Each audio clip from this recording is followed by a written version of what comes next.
Dobro jutro, en lep kolesarski pozdrav. Danes vam bom med vožnjo povedal natančno, pri katerih temperaturah gremo lahko na kolo iz karbona.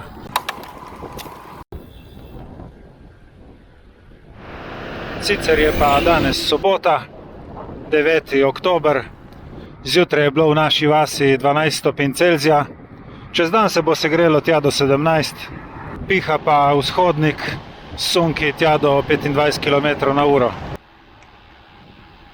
Že pred časom, ko sem objavil video o različnih okvirih za kolesa, se je pojavilo eno vprašanje, pri kakšnih temperaturah gremo lahko na kolo iz karbona. Pojavljala so se namreč določena ugibanja, da karbon morda ne bi zdržal preveč nizkih ali pa preveč visokih temperatur. Jaz takrat še nisem imel vsega potrebnega znanja, da bi lahko odgovoril na tako vprašanje. Vseeno sem si pa mislil, da je karbon kar precej vzdržljiv.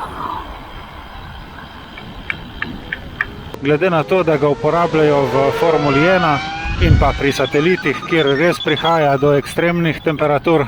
Ampak tista debata takrat me je spravila v dvom, ker seveda po eni strani možno je, da pri Formuli 1 in na satelitih uporabljajo nek drugi, boljši, močnejši karbon, kakor pa pri specialkah. Zato sem se odločil, da to zadevo malo preučim in danes vam lahko končno podam svoje ugotovitve.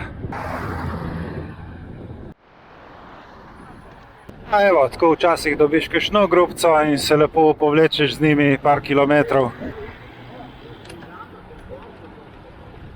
Čau, grazie. Pri brskanju po internetu sem naletel tudi na en zanimiv forum, kjer je nekdo spraševal, če je možno, da se karbonski okvir s časoma iztroši. Imel je občutek, da je okvir z leti postal bolj elastičen, bolj prožen, da na ovinkih ni bil več tako tok in zanesljiv. Pri vsem skupaj pa je bilo zanimivo to, da so čisto vsi uporabniki foruma odgovore usmerjali v druge komponente kolesa. Preveri vilce, preveri špice, mogoče sedežna opora. Skratka, usmerjali so ga proč od karbonskega okvirja. In tudi, ko je uporabnik napisal, da njegov okvir ni monokok, ampak da je sestavljen iz več delov, se vseeno nekako niso strinjali s tem, da bi se karbon iztrošil. Naprej sem pa potem ugotovil, da je vzdržljivost karbonskega okvirja odvisna od dveh komponent. Okvirji za kolesa so namreč sestavljeni iz karbonskih vlaken, ki jih skupaj drži epoksi smola. Karbonska vlakna sama po sebi so izredno vzdržljiva. Epoksi smola je pa tista, ki je bolj občutljiva na sončno svetlobo, na UV žarke, na visoke oziroma na nizke temperature.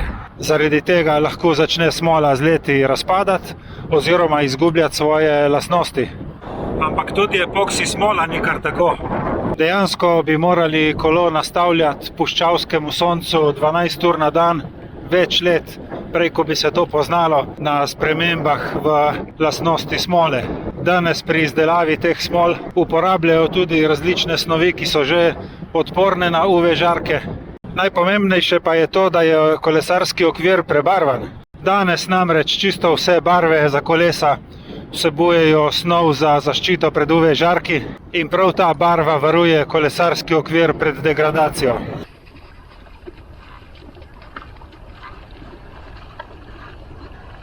Zato morate biti pri skrbi za svoj karbonski okvir pozorni predvsem na to, da nikje na okvirju zdrsana barva, ker takrat potem UV zaščite nimate več in res lahko pride do poškodb karbona oziroma epoksi smole.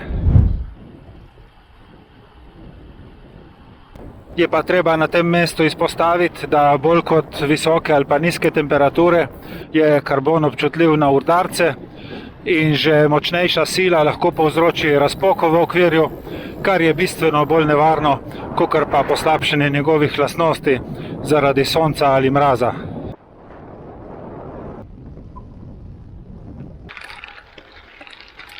Tukaj sem zdaj prišel en tak lep kotiček, ki se mu reče Lido Staranzano. Vozim se praktično ob morju. Bom poiskal, če so kakšne stopničke na tem nasipu, da vam pokažem še kakšen lep razgled.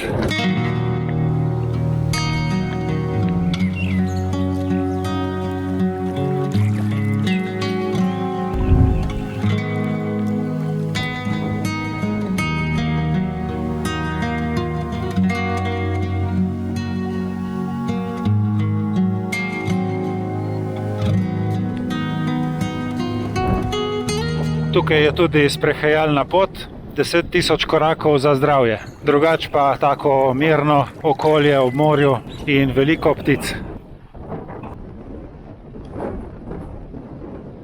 Kar se pa tiče vpliva temperatur na karbonski okvir, ste pa lahko popolnoma brez skrbi. In ko sem tako prebiral različne internetne članke, me je kar naenkrat prešinilo, da vam bom lahko skoraj do stopinje natančno povedal, pri katerih temperaturah še lahko uporabljate karbonski okvir.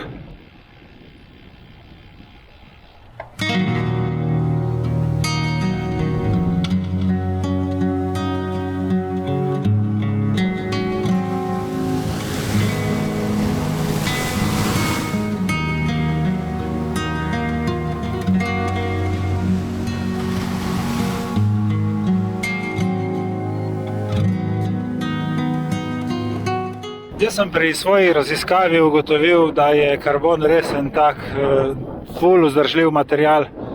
Ni se treba bati nizkih in visokih temperatur.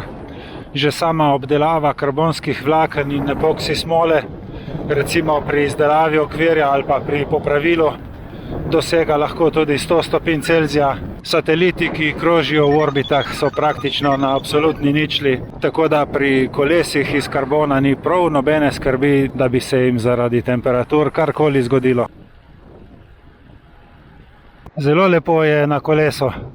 Bom vprašal soprogo, če lahko podaljšam še za pol ure.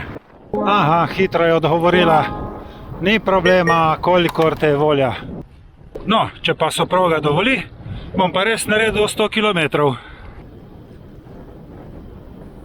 Če vam bi že mogel dati neke okvirne številke, potem bi lahko rekel, da bo karbonski okvir zagotovo zdržal najmanj toliko, kolikor bo zdržalo vaše mišičasto telo. Jaz bi rekel, da je to nekje med -10 in +40 stopinj Celzija. Prepričan sem, da vas je zelo malo takih, ki greste na kolo, ko je hladneje od -10 oziroma ko je bolj vroče od +40. Tako da brez panike. Takrat, ko zdržite vi na kolesu, bo zdržal tudi karbonski okvir. Tako da ne se bat temperatur, vzdržujte svoj karbonski okvir, pazite, da ga ne razbijete kje in da ne podrsate barve, pa vam bo služil tako, kot je treba.